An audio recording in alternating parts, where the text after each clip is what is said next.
Episode 33। और क्या हालचाल, सब बढ़िया। तो बिना किसी देरी के शुरू करते हैं। तो पिछली वीडियो में देखा कि एक सफेद कलर का आदमी एक ताबूत जैसे बोला जाए तो एक फतरे से बाहर निकलता है और हमारी जान के ऊपर एक पावरफुल हमला कर देता है, जिस वजह से गोल्डन ड्रैगन हमारी जान के सामने आ जाते हैं और जो सफेद कलर के आदमी ने हमारी जान के ऊपर हमला किया था ना, उस हमले को रोक देते हैं। अब जब ये सफेद कलर का आदमी और अब आगे अब जब ये सफेद कलर का आदमी ये दिखता है कि उसके हमले को किसी ने रोक लिया है तो ये हैरान हो जाता है। लेकिन दूसरे पल ही ये गोल्डन ड्रैगन को पहचान जाता है कि गोल्डन ड्रैगन तुम क्या अभी भी जिंदा हो। गोल्डन ड्रैगन चलते हैं तो इस आदमी से कहने लगते हैं कि हाँ मैं अभी भी जिंदा हूँ और जी मेरा स्टूडेंट है। अब भाई साहब जैसे ही गोल्डन ड्रैगन एक कहते हैं ना तो ये सफेद कलर का आदमी हमारी जान को देखने लगता है और ये देखते ही समझ जाता है कि ये उसके पास तो फ्लेम मंत्रा है। सफेद कलर का आदमी, सफेद कपड़े पहने वाला आदमी चलता है तो हमारी जान से कहने लगता है कि तुम्हारे पास तो फ्लेम मंत्रा है, क्या तुम ताओसी के शिष्य हो। अब भाई साहब जब ये सफेद कलर का बुड्ढा हमारी जान से इस तरीके से बात करता है और हमारी जान ये देखता है कि सफेद वाले बुड्ढे ने उसकी मतलब कि जो वो फ्लेम मंत्र यूज करता है वो देखते ही पहचान गया, तो हमारा जान समझ जाता है कि ये शायद सामने वाला सफेद कलर का बुड्ढा जो सफेद कपड़े पहने हुआ है और सफेद कलर के बाल हैं, ये शायद ताओसी गॉड को जानता है। इतने में गोल्डन ड्रैगन चलते हैं तो इस सफेद कलर के आदमी को बताने लगते हैं कि हाँ ये ताओसी का शिष्य है, इसलिए मेरा भी शिष्य है। अब इनके बीच यहाँ पर थोड़ी बहुत बातें होने लगती है। सफेद बालों वाला बुड्ढा चलता है तो ताओसी से मतलब कि गोल्डन ड्रैगन से कहने लगता है कि ऐसा लगता है कि ये लड़का बहुत ही ज्यादा काबिल है, देखते हैं कि यहाँ से ट्रेजर ले पाता है या फिर नहीं। अब इतने में हमारे जान को बताया जाता है जो कि ये सफेद वाले बुड्ढे की बात सुनकर हमें सिर हिला देता है और यहाँ पर अपनी सोल का उपयोग कर यहाँ पर एक ट्रेजर था बहुत ही ज्यादा खास कीमती, उसे ढूंढने लगता है। लेकिन इतने में हमारे जान जैसी उस ट्रेजर के पास जाता है ना और हमारे जान को वो ट्रेजर मिलता है, बोला जाए तो एक स्टोन मिलता है सफेद कलर का। तो यहीं पर थोड़ी दूरी पर एक ताबूत टाइप का कुछ पत्थर था, उसमें से एक औरत निकलती है जो कि कयामत लग रही होती है, मतलब कि बहुत ही ज्यादा सुंदर होती है। ये औरत चलती है तो हमारी जान पर मतलब कि हमारी जान से बात करने लगती है। पहले जान तो इस औरत से घबरा जाता है कि आखिर है कौन, क्योंकि इस औरत से बहुत ही ज्यादा एविल शक्तियां निकल रही होती है। हमारे जान पहले तो सोचता है कि शायद इस औरत की बॉडी को किसी ने कंट्रोल कर लिया है, बोला जाए तो किसी भूत ने कंट्रोल कर लिया है। लेकिन दूसरे पल ही हमारे जान समझ जाता है कि नहीं अभी पूरी तरह से कंट्रोल नहीं कर पाया है। एक औरत चलती है तो यहाँ पर हमारी जान से कहने लगती है कि ऐसा लगता है कि तुम बहुत ही ज्यादा खास हो लड़के, चलो तुम मेरे एक काम करना, तुम ये ट्रेजर ले सकते हो। अब जैसी ये औरत हमारी जान से कहती है ना तो वो हमें सिर हिला देता है कि ठीक है। ये औरत चलती है तो किसी का नाम लेती है, मतलब कि किसी इंसान का, आदमी का नाम लेती है कि अगर तुम इस नाम वाले इंसान से मिलते हो तो उससे कह देना कि वो मेरा इंतजार न करे। हमारा जान भी इससे पूछता है कि मैं भला उसे कैसे पहचानूंगा। ये औरत चलती है तो सिर्फ नाम अकेला बताती है और कहने लगती है कि तुम टेंशन मत लो, वो स्वयं ही तुम्हें पहचान लेंगे कि तुम मुझसे मिले हो, तुम उससे कह देना कि वो मेरा इंतजार न करे। अब भाई साहब यह कहकर ये औरत चलती है तो गायब होने लगती है, मतलब कि इसका शरीर है ना इससे और भी ज्यादा एविल शक्तियां निकलने लगती है। अब इतने में हमें गोल्डन ड्रैगन को बताया जाता है जो कि जान के हाथों में वो सफेद कलर का टोकन देखकर जान से कहने लगते हैं कि जान ये तो एक सोल पत्थर है, मतलब कि इस पत्थर को आप ऐसा मान सकते हो कि इसके अंदर जो एविल क्लैन है ना उनकी आत्मा को कैद किया जा सकता है। गोल्डन ड्रैगन चलते हैं तो इसके बारे में बताने लगते हैं कि ये हेवनली फ्लेम से भी ज्यादा खास है, क्योंकि ये बहुत ही ज्यादा खास है। अब भाई साहब ये सब कुछ बता ही रहे होते हैं तभी हमें इस औरत की बॉडी को बताया जाता है जिस पर एक एविल क्रिएचर, बोला जाए तो एक भूत कंट्रोल करने लगता है। अब जैसे ही गोल्डन ड्रैगन यहाँ पर इस औरत के शरीर पर भूत को कंट्रोल करते हुए दिखते हैं ना तो यहाँ पर ये तुरंत हमारे जान से कह देते हैं कि जान यहाँ से निकलो। अब इतने में हमें इस औरत के बारे में बताया जाता है कि जो औरत है ना यहाँ पर हजारों सालों से कैद है और ये यहाँ से बाहर भी नहीं निकल सकती, क्योंकि अगर ये यहाँ से बाहर निकली ना तो इसके शरीर के अंदर जो भूत या एविल क्रिएचर है ना वो भी बाहर निकल जाएगा। हालांकि हजारों सालों से भूत इस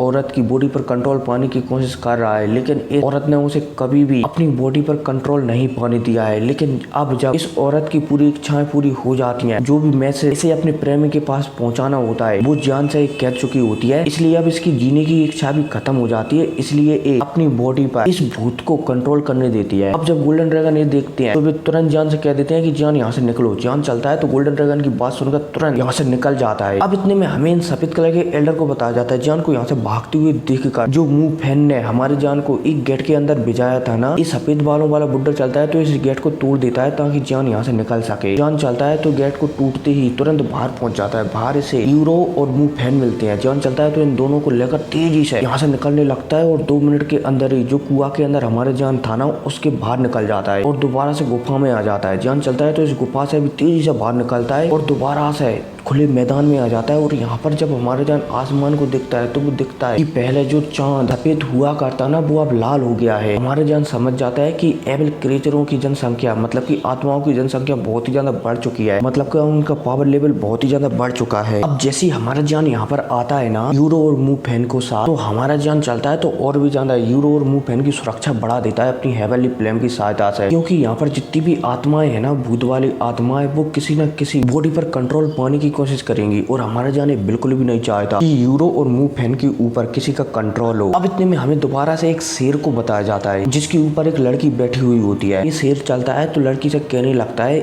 मतलब कि जो भी हमारी बात जान ने यूरो और मू फैन से कही थी ना, सभी की सभी बात शेर भी इस लड़की से कहने लगता है कि यहाँ से अब कोई भी बाहर नहीं निकल सकता, भले ही वो टोकन को तोड़ दे, क्योंकि इस जंगल में एक कवच चढ़ा गया है, मतलब कि एक सील चढ़ा दी गई है, इसलिए उस टोकन की सहायता से भी कोई भी यहाँ से बाहर नहीं निकल सकता। हालांकि जान ऐसी बातें सुनकर, गोल्डन ड्रैगन की बात सुनकर थोड़ा परेशान होता है, लेकिन गोल्डन ड्रैगन हमारे जान को समझाते हैं, जान तुम्हें चिंता करने की कोई भी जरूरत नहीं है, भले ही जो जुड़वा राक्षस है ना वो आजाद हो चुके हों, लेकिन जो इस जंगल में कॉम्पिटिशन करा रहे हैं ना, उनका भी कोई ना कोई प्लान होगा इसे पकड़ने का, वरना यहाँ पर इतने सारे स्टूडेंटों को वो लोग कभी नहीं भेजाते। हमारे जान भी समझ जाता है कि यहाँ पर क्या चल रहा है। अब इतने में सारे के सारे ह्यूमन चलते हैं तो एकत्रित होने लगते हैं और ऐसी बातचीत करने लगते हैं, लेकिन किसी को कुछ भी समझ में नहीं आता कि भाई चल क्या रहा है। हालांकि यहाँ पर कुछ लोग तो पता लगा लेते हैं कि ये लाल कलर का चांद बहुत ही ज्यादा खतरनाक होता है। इतने में हमें एक लड़की को बताया जाता है, और हाँ, इस लड़की का नाम नहीं बताया गया है कि क्या है, लेकिन एक लड़की को बताया जाता है जो कि जैसे ही हमारी जान को देखती है ना तो वो हैरान हो जाती है, क्योंकि जान के अंदर से ये अपनी ब्लड लाइन को महसूस कर सकती थी। हालांकि लड़की सोचने लगती है कि इस लड़की के पास मेड्यूसा ब्लड लाइन कहाँ से आ गई, कहीं ऐसा नहीं इस लड़की ने मेड्यूसा ब्लड लाइन के किसी बंदे को मारकर उसकी ब्लड लाइन को अपना बना लिया हो। लेकिन ये लड़की समझ जाती है कि ऐसा नहीं हो सकता, क्योंकि अगर ऐसा होता तो इस लड़की के पास जो मेडूसा ब्लड लाइन है ना, मतलब कि हमारी जान के पास जो मेडूसा ब्लड लाइन है ना, वो हमारी जान का विरोध करती। लेकिन हमारे जान के अंदर जो मेडूसा ब्लड लाइन है ना, वो बहुत ही शांति के साथ बह रही थी, इसलिए लड़की हमारी जान को दूर से देखकर पहचान जाती है कि शायद मेरी स्नेक ट्राइब के किसी मेंबर ने अपनी मर्जी से इस लड़के को अपनी ब्लड लाइन दी है। अब इतने में हमें इस चांद को बताया जाता है जो कि एकदम लाल कलर का हो जाता है। और हाँ, यहाँ से थोड़ा अपन शॉर्ट में कर देते हैं, ठीक है ना, क्योंकि बहुत ही ज्यादा बोरिंग है स्टोरी। और टेंशन मत लो, 4-5 एपिसोड और बचे हैं, उसके बाद हम हमारी काइलिन को वापस लाएंगे, ठीक है। अब इतने में हमें इस लाल चांद को बताया जाता है। जैसे ये लाल चांद मिलता है ना, मतलब कि दिखता है ना, तो यहाँ पर एक बॉडी प्रकट होती है जो कि बहुत ही ज्यादा अजीब सी लग रही होती है। अब जैसे ये बॉडी प्रकट होती है ना, तो इस बॉडी के सामने एक इंसान प्रकट होता है, और जो इंसान वही होता है जिसने हमारे जान को टेलीपोर्ट वाली टेक्निक सिखाई थी। बोला जाए तो हमारा जान धुंध में से गायब हो गया था ना अचानक, तो इंसान वही होता है। अब जैसे ये इंसान भी यहाँ पर प्रकट होता है ना, तो सीन शिफ्ट होता है, पर यहाँ से हमें बहुत दूर का सीन बताया जाता है, मतलब कि बाहर का सीन बताया जाता है इस जंगल के, यहाँ पर एल्डर गुडू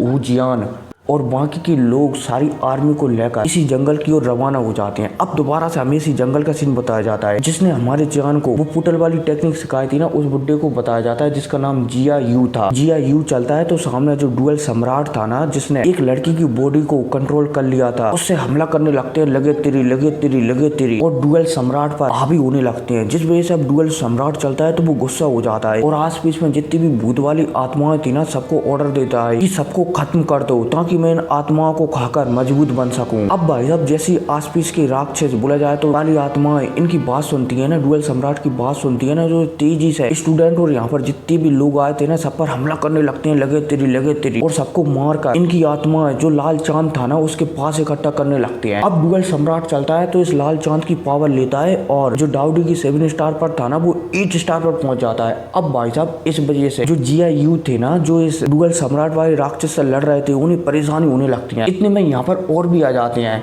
जैसे कि एक एल्डर थे हुचैन और 2-3 एल्डर और थे, तो ये सारे के सारे एल्डर चलते हैं तो इस डुअल राक्षस से लड़ने लगते हैं। लेकिन फिर भी इस डुअल राक्षस से निपटने में इन्हें परेशानी होने लगती है, क्योंकि इसकी मतलब कि इस डुअल राक्षस की पावर लगातार बढ़ती जा रही थी। इतने में हमारे जान को बताया जाता है, जो कि गोल्डन ड्रैगन हमारे जान से कुछ कहती हैं कि तुम्हारे पास एविल क्लैन का वो टोकन है जिसकी सहायता से तुम एल्डर जिया यू और बाकी की मदद कर सकते हो। हमारे जान भी गोल्डन ड्रैगन की बात समझ जाता है, हमारे जान चलता है तो यूरो और मूफेन को समझाता है कि ऐसी ऐसी बात है, मुझे वहाँ पर मदद करनी पड़ेगी। यूरो और मूफेन भी हमारे जान को समझाते हैं कि पागल मत बनो, वो बहुत ही ज्यादा पावरफुल है, अगर तुम उनके बीच में जाओगे तो तुम्हारी चटनी बना दी जाएगी। हमारे जान भी यूरो और मूफेन की बात समझता है कि शायद ये दोनों एकदम सही कह रहे हैं, लेकिन हमारे जान जानता है कि अगर ऐसा ही चलता रहा तो शायद यहाँ से कोई भी जिंदा नहीं बच पाएगा। इतने में एल्डर जिया यू को बताया जाता है, जो कि एक फैसला करते हैं कि यहाँ पर मैं अपने आप को सैक्रिफाइस करूंगा और इस डुअल राक्षस को बहुत ही ज्यादा जख्मी कर दूंगा, जिसकी सहायता से तुम बाकी के सारे स्टूडेंटों को यहाँ से निकाल सकते हो या फिर फिर इस डुअल राक्षस को दोबारा से कैद कर सकते हो। इतने में दोबारा से हमारी जान को बताया जाता है, जो कि यूरो और बेन को गोली मतलब कि यूरो और मुंह पेन को गोली थमाकर फिलहाल के लिए तो मैंने एबल भूतों से लड़ो, मैं अभी हाल आता हूँ, मतलब कि मुझे मदद करने के लिए जाना पड़ेगा। हमारे जान चलता है तो यूरो और मुंह फैन को गोली थमाने के बाद तेजी से जहाँ पर डुअल राक्षस जिया यू और बाकी की एल्डरों की फाइट चल रही थी ना, वहाँ पर जाने लगता है तेजी से। अब भाई साहब इसी के साथ मतलब कि इसी जाने के साथ मैं भी जा रहा हूँ और ये एपिसोड खत्म हो जाता है। और हाँ, चैनल को सब्सक्राइब कर देना, ठीक है। तो मिलते हैं अगली वीडियो में, टेक केयर।